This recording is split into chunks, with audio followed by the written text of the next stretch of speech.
Poleg ciljev izobraževalnega programa je pri načrtovanju in izvajanju individualiziranega pouka pomembno upoštevati tudi potrebe in interese dijakov. Individualni načrti izobraževanja, v katerih načrtujejo individualne poti vsakega dijaka, so priložnost, da dijaki sami postopoma prevzemajo odgovornosti za lastno učenje.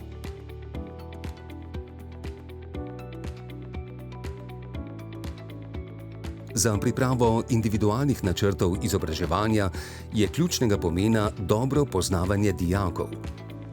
Zanje smo pripravili vprašalnik, s pomočjo katerega smo se bolj približali posameznemu dijaku in ga čim bolj spoznali.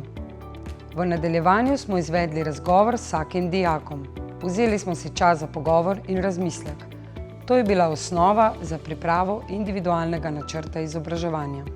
Razgovore so izvajali tudi na razrednem taboru, na katerem so dijaki imeli priložnost razvijati in krepiti socialne in druge veščine. V razredu smo si razdelili delo. Nekateri so poskrbeli za sestavo jedilnika in nakupe živil.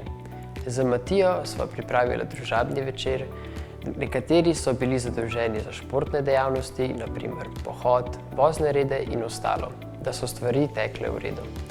Všeč nam je bilo, da smo lahko sami predlagali delavnice, ki so bile potem izvedene na taboru. Prve individualne načrte izobraževanja so izdelali člani šolskega razvojnega tima skupaj z dijaki.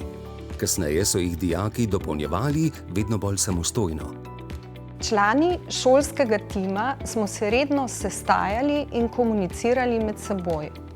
Bilo nam je pomembno, da smo opora in spodbuda pri oblikovanju dijakovega načrta in razvijanju dijakovih poklicnih kompetenc, socialnih ter mehkih veščin ter osebnostnega razvoja. V tem kreativnem nastajanju je bila dijakova individualizacija naša rdeča nit.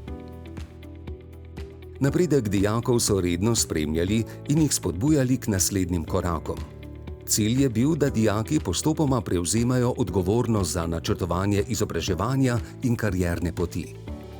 Dijak, ki si sam postavi cilj, je večinoma bolj motiviran za njegovo uresničevanje. Dijaki smo imeli možnost predlagati področja, na katerih bi radi napredovali. Učitelji so nas upoštevali in spodbujali k vedno zahtevnejšim nalogam. Če smo se kdaj zmotili, smo se iz tega vedno kaj novega naučili. Učitelji nas podpirajo pri pripravah na tekmovanja, pri izbiri praktičnega usposabljanja, pri sodelovanju na mednarodni izmenjavi, pri ustanavljanju dijaškega podjetja in spodbujajo, da smo čim bolj samostojni.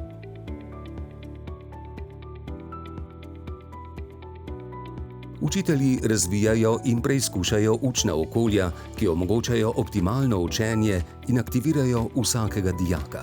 Na šoli že vrsto let izvajamo medpredmetno povezovanje in poučevanje oziroma sodelovanje med učitelji, tako programskih enot, kot tudi med učitelji teoretičnih in praktičnih delov strokovnih modulov. Učitelji smo pri urah pouka izvajali več medpredmetnega povezovanja, kar se je izkazalo v boljšem razumevanju in povezovanju teorije in prakse. Uspešno je bilo izvedeno tudi sodelovanje med programi. Živilsko-prehranski tehniki so slaščičarjem pokazali, kje v slaščičarski delavnici je največ mikroorganizmov. S tem so jim pomagali razumeti pomen higiene.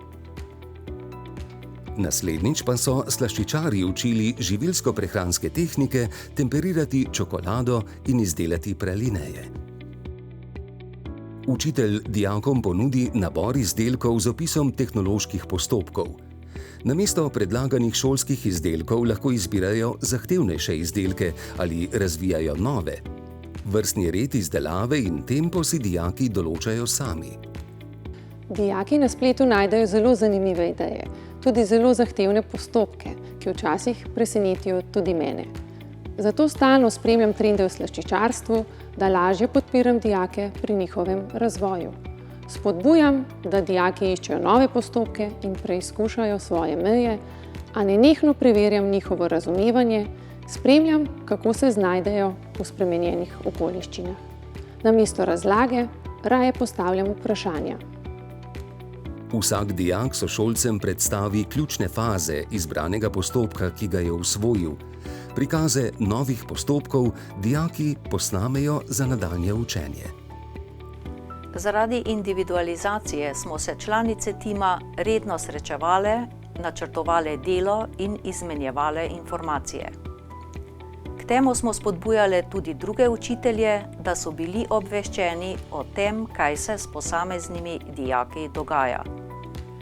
Timsko sodelovanje in povezovanje je prispevalo k krepitvi pozitivne klime v kolektivu, nastajanju kakovostnejših odnosov med učitelji in boljšemu poznavanju dela sodelavcev.